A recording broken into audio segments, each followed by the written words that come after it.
دوستو کچھ دن پہلے ٹائمز ہائر ایجوکیشن کی ایشیا کی 2023 کی رینکنگ سامنے آئی اور پاکستان میں مختلف یونیورسٹیاں اور مختلف موضوعات جو یونیورسٹیوں سے جڑے ہوئے تھے وہ زیر بحث رہے۔ ابھی یہ ٹائمز ہائر ایجوکیشن کی Asian ranking talk of the town تھی کہ 2024 کی کیو ایس کی رینکنگ سامنے آ گئی۔ اب کیو ایس کی رینکنگ میں یہ ورلڈ رینکنگ تھی، کوئی 1500 کے قریب یونیورسٹیوں نے اس میں حصہ لیا۔ اور میں ایک بات عرض کر دوں کہ انٹرنیشنل لیول پہ جو دو رینکنگ سسٹم یا دو رینکنگ ایجنسیوں کو معتبر سمجھا جاتا ہے، میں یہ بھی بات کروں گا کہ رینکنگ کو معتبر سمجھنا چاہیے یا نہیں سمجھنا چاہیے، لیکن پہلے یہ بات کر لیں کہ جن کی رینکنگ کو معتبر سمجھا جاتا ہے عالم بھر میں، اس میں ٹائمز ہائر ایجوکیشن ہے اور کیو ایس ہے۔ پچھلے دنوں 10-12 وائس چانسلر سے اس حوالے سے اپنی انفارمیشن کو بہتر کرنے کے لیے اور نالج میں اضافے کے لیے میں نے فون کالز کی، پھر مختلف ماہرین تعلیم سے بھی بات ہوئی، تو ان کے خیال میں کیو ایس رینکنگ جو ہے ٹی ایچ ای یعنی ٹائمز ہائر ایجوکیشن رینکنگ سے بہتر ہے۔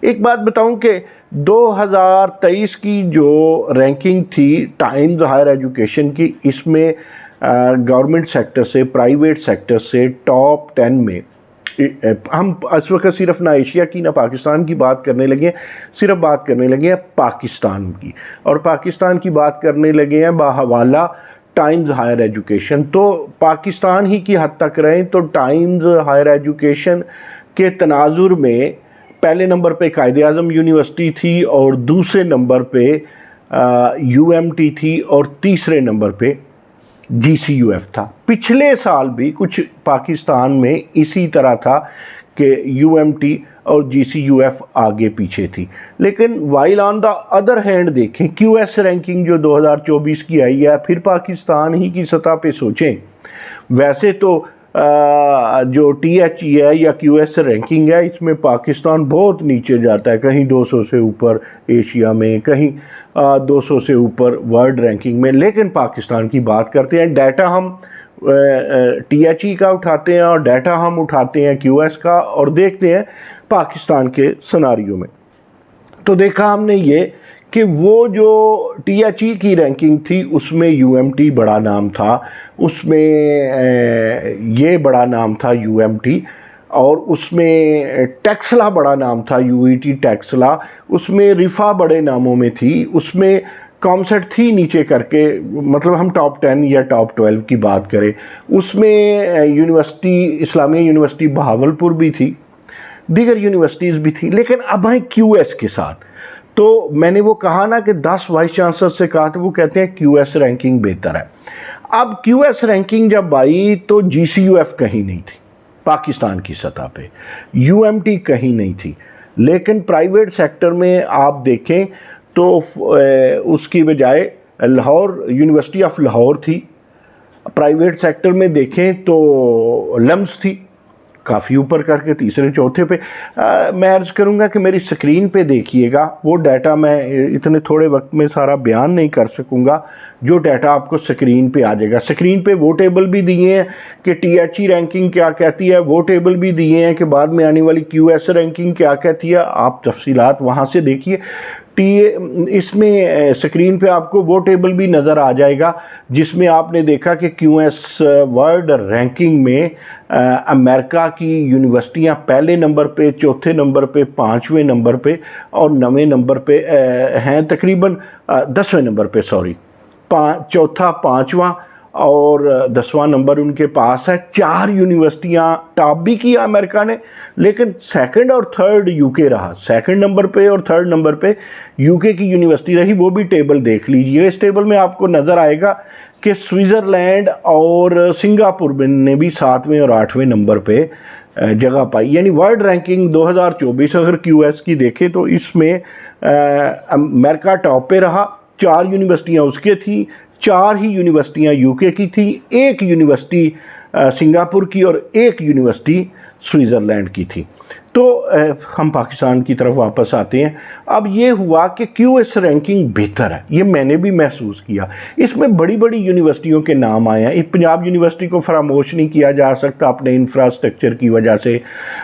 یعنی ٹیکسلا کی بجائے یو ای ٹی لاہور نے مقام پایا، نسٹ نے مقام پایا. بلکہ پچھلے دنوں مجھے ایک دوست کا، ایک خاصے پڑھے لکھے دوست ہے مظفر آباد سے، ہمارے شاعر بھی ہیں وہ، تو ان کا دوست آیا طارق بھٹ صاحب کا. طارق بھٹ صاحب حور کاشمیری کے نام سے شعراء کی دنیا میں معروف ہیں. انہوں نے کہا نسٹ کہیں نہیں ہے، یعنی نسٹ ٹی ایچ ای میں نہیں تھی، جبکہ وہی نسٹ جب کیو ایس رینکنگ آئی تو کیو ایس رینکنگ میں نسٹ کا دوسرا نمبر تھا. پلیز ضرور دیکھیے گا ٹیبل. ان سب چیزوں کو دیکھیں تو سوال یہ پیدا ہوتا ہے، کچھ لوگ کہتے ہیں کہ یہ جو آپ کی رینکنگ ہے یہ لفظوں کا گورکھ دندہ ہے، اور اس گورکھ دندے میں آپ نہ پڑھیں. لیکن میں ایک عرض کروں، قاعدہ ہے، کلیہ ہے، فارمولے ہیں. یہ مجھے پتہ ہے لمز جیسی یونیورسٹی آج بھی اپنا ڈیٹا ان ایجنسیوں کو نہیں بھیجتی. کیو ایس نے خود اٹھایا، ٹی ایچ ای کو انہوں نے بھیجا ہی نہیں. اس کا مطلب ہے کیو ایس معروف یونیورسٹیوں کا ڈیٹا خود بھی اٹھاتی ہے. اب کیو ایس رینکنگ میں بڑی یونیورسٹیاں آئیں. قائد اعظم یونیورسٹی آئی، بی زی یو کا نام ہے، اسلامیہ یونیورسٹی بہاولپور کا نام ہے، اس میں یو ای ٹی لاہور کا نام ہے، اس میں اسی طرح آپ دیکھیں تو دیگر بڑی یونیورسٹیاں، اور بڑی یونیورسٹی پرائیویٹ سیکٹر کی آئی. رفا کا نام نہیں پایا اس میں، یو ایم ٹی کا نام نہیں پایا، لیکن یونیورسٹی آف لاہور کا نام بہرحال ہے. تو چلیں ہم یہ موازنہ نہ بھی کریں، میری حد تک آپ مانیں یا نہ مانیں، you should do your own research, لیکن میرے خیال میں کیو ایس کی رینکنگ کو ماننا پڑے گا. تو پھر کہتا ہوں ضرور دیکھیے گا ٹیبولیشن جو ہے، چاہے آپ ویڈیو روک کے دیکھیں، اس سے آپ زیادہ سمجھ پائیں گے میں کیا کرنا چاہ رہا ہوں اور کیا کہنا چاہ رہا ہوں. دوسری بات جو قابل غور ہے جو ہم کرتے ہیں کہ جی جناب ایسی کیا بات ہے کہ رینکنگ کو گورکھ دندہ کیوں کہا جاتا ہے. دیکھیں رینکنگ کو گورکھ دندہ اس لیے کہا جا سکتا ہے کہ جو اچھی سٹیٹسٹکس جانتا ہے، اچھی سائٹیشن ہے، اچھے پیپر چھپتے ہیں، اچھی ریسرچ ہے، اچھی انٹرنیشنلائزیشن ہے، اچھا امپلائمنٹ آؤٹ کم ہے، یا اسی طرح آپ سمجھیے کہ انڈسٹریل اکانومی اچھی ہے، تو آپ کی آئی ٹی اچھی ہے، آپ کی لینگویج کا معاملہ بہتر ہے، آپ کا اسٹوڈنٹ ریشو کے مطابق ٹیچرز ہیں، ریسرچر ہیں. تو یہ ڈیٹا کون اچھے طریقے سے دیتا ہے اور کون کمزوری چھپا دیتا ہے خوبی کو. کئی لوگوں کو آپ کو پتہ ہے نا لکھائی کے بھی نمبر ملا کرتے تھے جس زمانے میں ہم پرائمری اسکول میں پڑھتے تھے. تو وہ جو پریزنٹیشن ہے، جو ٹیبولیشن اچھی کر کے دے سکتی ہے. اب تو آپ کو پتہ ہے اداروں کے اندر ایسی کمیٹیز بنی ہوئی ہیں، یا ایسے ٹیبل بنے ہوئے ہیں، ایسے ڈیسک بنے ہوئے ہیں، ایسے آفیسز بنے ہوئے ہیں جو اپنا ڈیٹا اکٹھا کر کے رینکنگ والوں کو بھیجتے ہیں. لیکن ایک بات بتاؤں، مجھ سے کسی نے کویشچن کیا، یہ جو ایم آئی ٹی ہے، یہ جو ہارورڈ ہے، یہ جو آکسفورڈ ہے، یہ جو بڑی بڑی عالمی یونیورسٹیاں، کیا یہ بھی اپنا ڈیٹا ان کو بھیجتی ہیں؟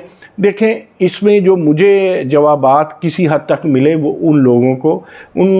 اب دیکھیں ٹی ایچ ای میں اور دی ٹائمز ہائر ایجوکیشن جسے میں ٹی ایچ ای کہہ رہا ہوں، یا کیو ایس میں، ان یونیورسٹیوں میں کوئی خاص فرق نہیں پڑا جو بڑی یونیورسٹیاں عالمی رینکنگ میں پہلے 10 پہ آتی. آخر پاکستانی کی میں کیو ایس میں اور اس میں کیوں بدل جاتی ہیں؟ اس کے متعلق پہلے بھی میں عرض کر چکا کہ مینج کیا جاتا ہے ڈیٹا. پہلے بات یہ ہے کہ گنجی دھوئے گی کیا اور نچوڑے گی کیا. جو کمزور یونیورسٹی ہیں، جو اپنا آپ نہیں اٹھا سکتی، تو وہ ڈیٹا بھیجنے والے ڈیسک کا بوجھ، آفس کا بوجھ کیسے اٹھائیں گی؟ جن کے اورکس نہیں بن پاتے یا جن کا کیو ای سی نہیں ہے وہ کیسے؟ تو یہ بھی کوئی بری بات نہیں ہے. دیکھیں ذرا خوش بھی رہنا چاہیے، اور آپٹیمزم بھی اچھی چیز ہے. آپ کا ڈیٹا جب آپ کے سامنے آئے گا، آپ ڈیٹا کو دیکھیں گے، پھر ڈیٹا بھیجیں گے، تو وائس چانسلر یا پی وی سی یا کنٹرولر یا ریسرچر یا ڈین یا چیئرمین اس پہ سوچیں گے کہ اٹ شوڈ بی بیٹر. تو یہ کوئی بری بات نہیں ہے. اس میں باہمی احتساب بھی ہو جاتا ہے، خود احتسابی بھی ہو جاتی ہے، اور عالمی دنیا میں آپ چلیں کہیں نہ کہیں شمار بھی ہو جاتے ہیں، آپ ڈسکس بھی ہو جاتے ہیں. اچھا جو ڈیٹا لیتے ہی نہیں بھیجتے ہی نہیں، یہ بھی بڑا پن ہے، لمز کو اعتماد ہے۔ ماضی میں نے عرض کیا نا پنجاب یونیورسٹی ڈیٹا نہیں بھیجتی تھی، اب بھیجتی ہے۔ تو اسی طرح اب کیو ایس میں کراچی بھی آئی، ٹی ایچ ای میں کراچی بہت نیچے تھی۔ سو میں کنکلوڈ کروں اب باتوں کو جو میں نے اتنی زیادہ چیپٹر کھول دیے، Q S is better than Times Higher Education ranking, ایک بات۔ دوسری بات، ٹھیک ہے گورکھ دھندا ہے لفظوں کا، لیکن خود احتسابی اور باہمی احتساب اور شماریات میں آپ آ جاتے ہیں، شعبے بنانا کوئی بری بات نہیں ہے۔ اور وہ وائس چانسلر جو کہتے ہیں نہیں بھیجنا چاہیے ڈیٹا، وہ اپنی کوشش کریں۔ وہ کہتے ہیں نا کہ کسی کو یہ نہ کہیں کہ آٹا گندی ہلنی کیوں ہے، یا کسی کو یہ نہ کہیں، اتنا نہ بولیں کہ کوئی آگے سے کہہ دے آپ کسے جئی نہ تے گل کرنو رہی نا، آپ خود بھی کچھ کر لیں، ڈیٹا بھیجیں، کوئی بری بات تو نہیں ہے، آپ خدا نخواستہ کوئی سمگلنگ تو نہیں کر رہے، ڈیٹا بھیج رہے ہیں۔ لیکن ایک خبر سناؤں، مجھے ایک وائس چانسلر نے ایک تراشا بھیجا، کسی ملک میں کسی ڈین کو یونیورسٹی سے نکال بھی دیا گیا اور اس کو سزا بھی ہوئی، اس نے کسی رینکنگ والی ایجنسی کو ڈیٹا غلط بھیجا تھا۔ یاد رکھیے میں نے بھی مذمت کی، پورا اپنا جنگ کالم بھی لکھا کہ جناب خواجہ صاحب آپ کیوں وائس چانسلرز کو، خواجہ آصف کی بات کر رہا ہوں نا، جنہوں نے اسمبلی میں کھڑے ہو کے وائس چانسلرز کو کرپٹ کہا تھا، تو دیکھ لے پھر کرپشن کے الزامات بھی لگتے ہیں۔ اور وہ تراشا دیکھ لے، وہ تراشا غالباً اس کا تعلق انگلینڈ سے تھا۔ تو میں کہتا ہوں کہ چیلنج بھی کر دینا چاہیے، ان کو اپیل بھی سننی چاہیے۔ فرض کرے پاکستان کی ایک یونیورسٹی دوسرے پہ ہے اور وہ کہتی ہے میں تو پہلے پہ ہوتا ہوں، تو وہ ریویو ہونا چاہیے۔ اس لیے یہ وقت نہ آ جائے کہ ایک دوسرے کو ریویو کرے، چیلنج کرے، ڈیٹا ٹھیک بھیجنا چاہیے، بھیجنے میں کوئی حرج نہیں ہے۔ لیکن جاتے جاتے ایک عرض کروں، اس سے ہماری یونیورسٹیاں مقام نہیں پائیں گی، ان کی پالیسیز نہیں بکیں گی جب تک ہماری یونیورسٹیاں ماضی سے نکل کے، ماضی کے سکول کالج کے ماحول سے نکل کے اس ماحول میں نہیں آتی جہاں سوال اٹھائے جاتے ہیں۔ جہاں سوال اٹھائے جاتے ہیں وہی یونیورسٹی کہلاتی ہے۔ بڑا اچھا لگا کہ کیو ایس نے اپنے آپ کو ریوائز بھی کیا، اس نے امپلائمنٹ آؤٹ کم اور انٹرنیشنل جو ریسرچ نیٹ ورکنگ ہے وہ بھی ایک لائے۔ تیسری چیز وہ لائے سسٹینیبلٹی، یعنی اپنا جو وہ دیکھتے ہیں معاملات جن کے تحت وہ رینک کرتے ہیں، تو انہوں نے 3 چیزیں نئی انٹروڈیوسڈ کروائی اپنے پیرامیٹرز میں، جن سے وہ جانچتے ہیں اپنی کسوٹی میں کہ سسٹینیبلٹی ہونی چاہیے، سسٹین کرنا چاہیے پالیسی کو، اور امپلائمنٹ آؤٹ کم ہونی چاہیے، اور انٹرنیشنل ریسرچ نیٹ ورکنگ ہونی چاہیے۔ تو یہ بہت اچھا ہے، یہ ہونا چاہیے۔ لیکن قائد اعظم یونیورسٹی میں مزید ریسرچ کی ضرورت ہے۔ Punjab university, Karachi university, Islamia university Bahawalpur, U E T Lahore, BZU university of Peshawar, یہ وہ یونیورسٹی ہیں جو نانی دادی بن چکی ہیں، جو ماں یونیورسٹی ہیں، مدر یونیورسٹی ہیں۔ ان کے حالات مزید بہتر ہونے چاہیے، لیکن ہمیں پریشان نہیں ہونا چاہیے۔ پریشان ہمیں اس پہ ہونا چاہیے کہ میڈیکل یونیورسٹیز اور ویمن یونیورسٹیز ابھی کسی رینکنگ میں نہیں آ رہی۔ میڈیکل یونیورسٹیز کالج سے یونیورسٹیز بنا لی لیکن ریسرچ نہیں ملتی، اور ویمن یونیورسٹیز کو پورا سٹاف ہی نہیں ملتا۔ پچھلے سال لاہور کالج ویمن یونیورسٹی کافی حد تک بہتر آئی تھی، لیکن سب یونیورسٹیوں کو محنت کرنی